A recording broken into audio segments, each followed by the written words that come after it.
नमस्कार दोस्तों, आपका अपने इनक्रेडिबल हिमाचल चैनल में स्वागत है। अगर आप इस चैनल पर नए हैं तो सब्सक्राइब करें और घंटी को दबाएं जिससे नई नई वीडियो की नोटिफिकेशन आपको मिलती रहे। प्यारे प्रदेशवासियों, आज लॉकडाउन 3 का जो कोरोना के खिलाफ इस लड़ाई लड़ने के लिए एक बहुत महत्वपूर्ण निर्णय लिया गया था, उसका अंतिम दिन है। लेकिन उसके बावजूद भी हम इस बात को अनुभव कर रहे हैं कि पूरे देश भर में कोरोना वायरस के बहुत सारे मामले इन दिनों में आए हैं और इस बात को हमको भी स्वीकार करना होगा कि हिमाचल प्रदेश में भी पिछले कुछ दिनों से कोरोना वायरस के मामलों में बढ़ोतरी हुई है। ऐसे में आदरणीय प्रधानमंत्री जी ने सभी प्रदेश के मुख्यमंत्रियों से बातचीत करने के पश्चात एक निर्णय लिया है कि कोरोना वायरस के खिलाफ इस लड़ाई को और ज़्यादा गंभीरता के साथ लड़ने की आवश्यकता है और लॉकडाउन अभी पूरे देश भर में समाप्त नहीं करना चाहिए, क्योंकि ऐसी परिस्थिति अभी तक नहीं आई है। लॉकडाउन 3.0 समाप्त हो रहा है और आप सबका उसमें बहुत बड़ा सहयोग रहा। कल से लॉकडाउन 4.0 की शुरुआत हो रही है और हिमाचल प्रदेश में हमने तय किया कि हम अभी भी कर्फ्यू ही लागू रखेंगे और ये कर्फ्यू, जहां हिमाचल प्रदेश की बात है, ये 31 मई तक जारी रहेगा। मैं आप सबका आभार व्यक्त करना चाहूँगा कि इस दौरान जहां हिमाचल प्रदेश में हमने कर्फ्यू लागू रखा था और उस कर्फ्यू का पालन करते हुए जो भी दिशा निर्देश प्रदेश सरकार और केंद्र सरकार से आप तक पहुंचे, आपने उनका पालन किया है। हम हिमाचल प्रदेश में इस बात को महसूस कर रहे हैं कि कोरोना वायरस के कुछ मामले पिछले दिनों में जो बढ़े हैं, उसमें जो प्रदेश से बाहर हमारे भाई बहन रहते थे, बच्चे रहते थे, वो हिमाचल प्रदेश में आए हैं। वो बहुत संकट के दौर में से गुजर रहे थे और स्वाभाविक रूप से जहां से उनका आना हुआ है, उन इलाकों में, उन प्रदेशों में कोरोना वायरस के मामले बहुत ज़्यादा थे। ऐसे में ये संभावना व्यक्त की जा रही थी शुरू से ही कि कोरोना के मामले हिमाचल प्रदेश में और बढ़ सकते हैं और ऐसा हुआ भी।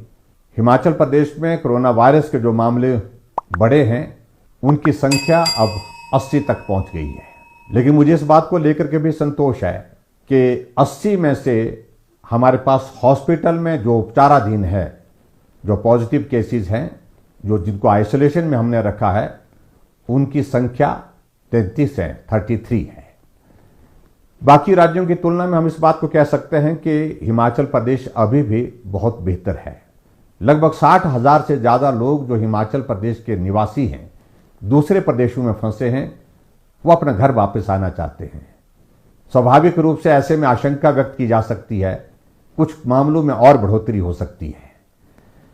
फिर भी मेरा आप सबसे इस बात के लिए निवेदन है कि चिंता की कोई बात नहीं, डरने की आवश्यकता नहीं, लेकिन हम सावधानी और एहतियात बरतने के लिए कोई कमी ना छोड़ें। मैं हिमाचल प्रदेश में हाल ही में दूसरे प्रदेशों से जो भाई और बहन हमारे आए हैं, उनसे हाथ जोड़ करके विनम्र निवेदन करना चाहूँगा।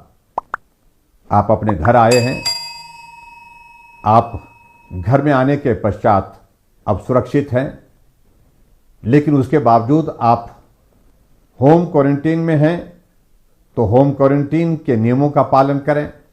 परिवार वालों से भी इस बात के लिए आग्रह करें कि वो भी नियमों का पालन करें। अगर इंस्टीट्यूशनल क्वारंटाइन में हैं तो उसमें भी आप नियमों का पालन करें। आपके सहयोग की बहुत बड़ी आवश्यकता है।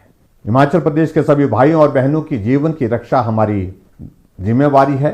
हम उस जिम्मेवारी का निर्वहन कर रहे हैं और मुझे पूरा भरोसा है, पूरा विश्वास है, आप इस संकट की घड़ी में हमारा सहयोग करेंगे।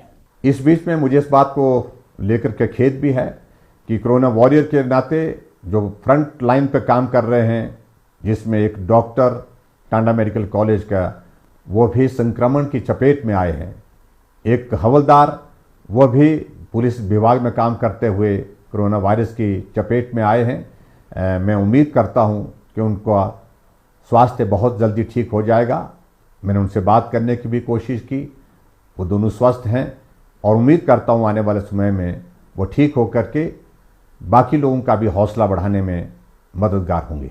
मैं हिमाचल प्रदेश की जनता की ओर से आदरणीय प्रधानमंत्री नरेंद्र मोदी जी का भी आभार व्यक्त करता हूं कि ऐसे संकट के दौर में एक तरफ जहां कोरोना वायरस के खिलाफ इस लड़ाई को मजबूती के साथ वो लड़ रहे हैं, पूरा देश उनके साथ है, और वहीं दूसरी तरफ आर्थिक दृष्टि से जो नुकसान हुआ है उसकी भरपाई करने के लिए, उसमें सहयोग देने के लिए हर वर्ग के लिए उन्होंने एक बहुत बड़े ऐतिहासिक आर्थिक पैकेज की घोषणा की है, जिसमें 20 लाख करोड़ रुपए, जो आज़ाद भारत के इतिहास में सबसे बड़ी राशि है, जिसकी घोषणा की है, उसका भी मैं अभिनंदन करता हूं।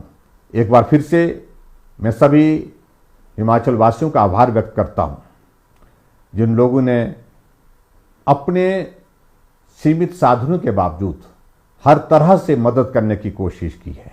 इस संकट के दौर में चाहे वो मास्क बनाने की बात है, चाहे वो राशन देने की बात है, चाहे वो भूखे को भोजन देने की बात है, हर जगह मदद करने की कोशिश की है। उसके लिए भी मैं हिमाचल प्रदेश के सभी भाई बहनों का आभार व्यक्त करता हूँ। आप सबके सहयोग और समर्थन की उम्मीद के साथ और इस विश्वास के साथ कि हम सब लोग निश्चित रूप से कोरोना पर जीत हासिल करेंगे, आप सहयोग बनाए रखिए। आप सबका बहुत बहुत धन्यवाद। नमस्कार। जय हिंद, जय हिमाचल।